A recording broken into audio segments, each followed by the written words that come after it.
25 सितंबर को किसानों के आह्वान पर पंजाब बंद पर जैसी प्रतिक्रिया देखने को मिली, इससे यह कहा जा सकता है पंजाब की आवाम अपने अन्नदाता के हितों की रक्षा के लिए किसी भी हद तक जा सकती है। 25 सितंबर का दिन न केवल पंजाब बल्कि पूरे देश के इतिहास में याद रखा जाएगा। किसानों के लिए लोग धर्म, जात, राजनीति सबसे ऊपर उठकर केंद्र सरकार और उनकी तानाशाही के खिलाफ एकजुट हुए। कई जगहों पर महिलाओं और युवाओं को भगत सिंह की तस्वीरों के साथ प्रदर्शन करते देखा गया।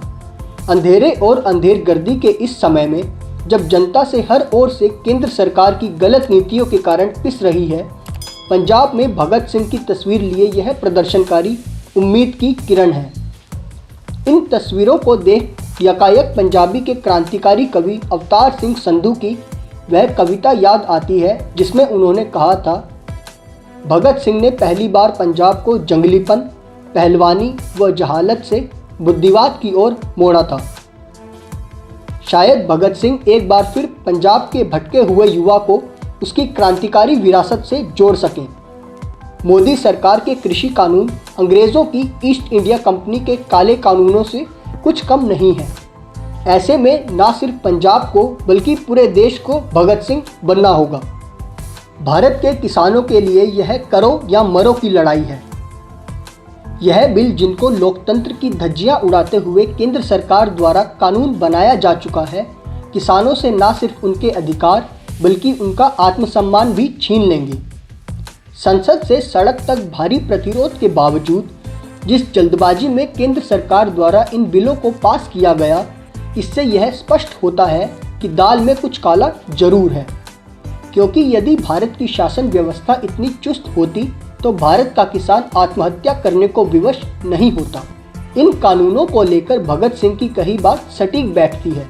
भगत सिंह ने कहा था, कानून की पवित्रता तभी तक रखी जा सकती है जब तक वह जनता के दिल यानी भावनाओं को प्रकट करता है। जब यह शोषणकारी समूह के हाथों में एक पुर्जा बन जाता है, तब अपनी पवित्रता और महत्व खो बैठता है। न्याय प्रदान करने के लिए मूल बात यह है कि हर तरह के लाभ या हित का खात्मा होना चाहिए। ज्यों ही कानून सामाजिक आवश्यकताओं को पूरा करना बंद कर देता है, त्यों ही जुल्म और अन्याय को बढ़ाने का हथियार बन जाता है। ऐसे कानूनों को जारी रखना सामूहिक हितों पर विशेष हितों की दंभपूर्ण जबरदस्ती के सिवाय कुछ नहीं है। जिन किसानों की भलाई के लिए केंद्र सरकार यह कानून लाने की बात कर रही है, वही किसान कानूनों के खिलाफ सड़क पर हैं। इसीलिए यह कहा जा सकता है कि यह कानून संसद में पास होने के बाद भी अपनी पवित्रता खो चुके हैं।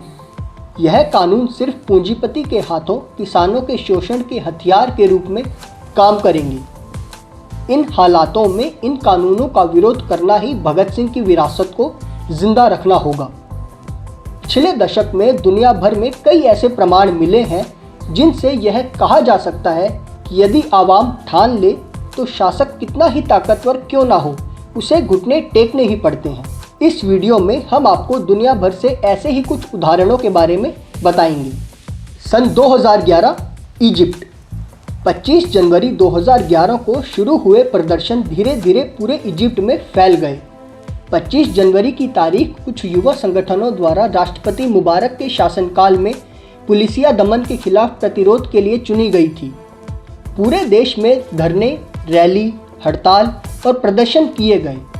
हर वर्ग और संप्रदाय के लोग एक साथ आए और इजिप्ट के राष्ट्रपति होस्नी मुबारक के इस्तीफे की मांग की। प्रदर्शनकारी पुलिसिया दमन के अलावा आपातकालीन हालातों, राजनीतिक और सामाजिक स्वतंत्रता एवं अधिकारों के हनन, भ्रष्टाचार, बेरोजगारी और महंगाई के खिलाफ अपनी नाराजगी जता रहे थे। प्रदर्शनकारियों की मुख्य मांग राष्ट्रपति मुबारक का इस्तीफा थी। मजदूर संगठनों की हड़ताल ने सरकार पर दबाव बढ़ाया। अंततः फरवरी 11, 2011 को उपराष्ट्रपति उमर सुलेमान ने यह घोषणा कर दी कि मुबारक ने राष्ट्रपति के पद से इस्तीफा दे दिया है। सन 2015 Bangladesh. No VAT on education के प्रोटेस्ट बांग्लादेश के निजी विश्वविद्यालयों के छात्रों द्वारा किए गए थे। छात्र निधि विश्वविद्यालयों में शिक्षा पर लगने वाले भारी टैक्स को खत्म करने की मांग कर रहे थे। बांग्लादेश अवामी लीग के मौजूदा वित्त मंत्री 2015 से 16 के ड्राफ्ट बजट में उच्च शिक्षा पर 10% वैट लगा दिया गया था। भारी विरोध के बाद इस टैक्स को 7.5% कर दिया गया और अंततः सितंबर 14, 2015 को बुलाई गई कैबिनेट मीटिंग में, जिसका नेतृत्व प्रधानमंत्री शेख हसीना ने किया, सरकार ने वैट को वापस ले लिया। सन 2017-2019 रोमानिया। साल 2017 से 2019 के बीच रोमानिया की सरकार के खिलाफ कई बड़े प्रदर्शन हुए। जनवरी 2017 में ग्रिंडिनो कैबिनेट के सत्ता संभालने के बाद से ही देश भर में प्रतिरोध शुरू हो गया था। यह प्रतिरोध रोमानिया की न्याय मंत्रालय द्वारा पास किए गए ऑर्डिनेंस बिल के खिलाफ था, जिससे रोमानिया के पीनल कोड में संशोधन कर कुछ अपराधों की सजा को माफी में बदला जा रहा था। इस प्रोटेस्ट की शुरुआत फ्लोरिन बेडिटा द्वारा स्थापित करप्शन किल्स नामक कम्युनिटी थी। न्यायालयों से प्रतिरोध के बावजूद नई सरकार द्वारा ऑर्डिनेंस को गुप्त रूप से पास करके पीनल कोड और पीनल प्रोसीजर कोड में संशोधन कर दिया गया। यह घोषणा 31 जनवरी की रात को की गई। उसी रात 37,000 से भी ज़्यादा लोग सड़क पर उतर आए। अगली सुबह फरवरी 1 को 3 लाख से ज़्यादा लोग देश भर में सड़क पर आ गए। फरवरी 5 तक यह संख्या 5 लाख पार कर चुकी थी।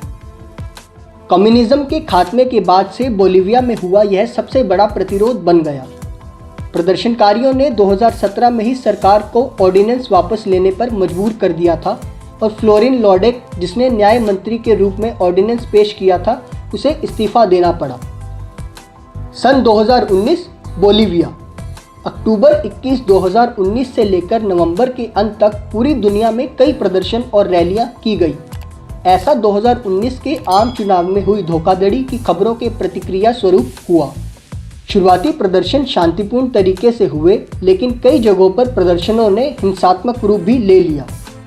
सत्ताधारी राष्ट्रपति इवो मोरालेस ने किसी भी फर्जीवाड़े की बात से साफ इनकार करते हुए अंतर्राष्ट्रीय समीक्षकों को चुनावों का ऑडिट करने को न्योता दिया।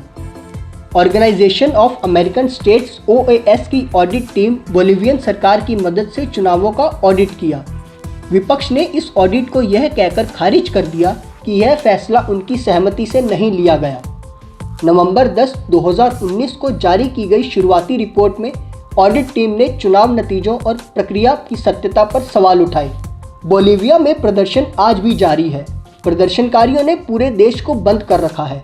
बोलीविया की सरकार ने अगस्त 2020 में हुए प्रदर्शनों को लेकर अंतर्राष्ट्रीय संगठनों से मदद की गुहार लगाई है। पिछले दशक में इन 4 देशों के प्रतिरोध यह सीख देते हैं कि जनता एकजुट होकर भ्रष्ट, तानाशाह और क्रूर शासक से खुद को मुक्त कर सकती है।